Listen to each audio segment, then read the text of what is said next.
Hello there, kia ora. Hey, look, today, being the 25th of May, there's three things that are kind of happening all at once in my head, because that's the kind of person that I am. For a start, it's Towel Day, the day that we celebrate author Douglas Adams and his work. He was the man who came up with The Hitchhiker's Guide to the Galaxy.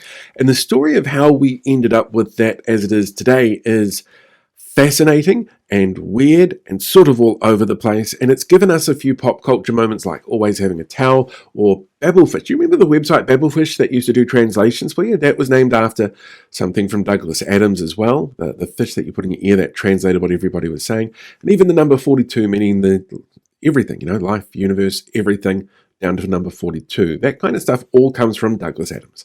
We also have the glorious 25th of May, which is the day of the revolution in Ankh-Morpork in this book, Night Watch from Terry Pratchett. So a lot of people wear lilac today to support research into Alzheimer's, because that's unfortunately what took Pratchett away.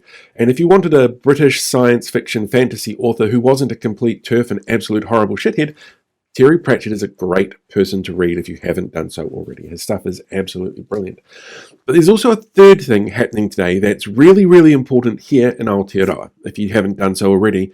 We're now 5 months away until the day you need to have your electoral details up to date and checked by. And it takes 2 seconds. You just go to vote.nz and you can check to see if it's up to date and boom, you're done. But because this government has made it so much harder for people to go in and vote, they've limited the rules so that you need to be enrolled and updated by the 25th of October. 5 months to the day, otherwise you won't be able to do your advance voting. You can't go in and vote and update your details at the same time anymore.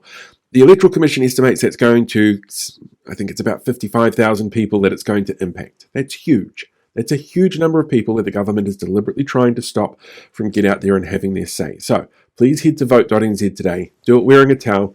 Do it wearing lilac. Do it with neither of those things, but please make sure that you have checked your details and they are up to date so that you can get out there and vote from after the 25th of October. Oh, hey there, podcast listeners. Thanks for checking out today's podcast, whether that's on video or audio. I really appreciate it.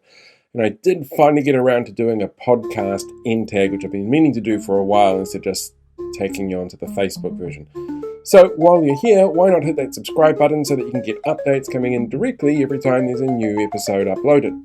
Just seems like a really simple way to keep up to date with all of the crazy that's going on. So, yeah, give that a shot, and I'll talk to you soon.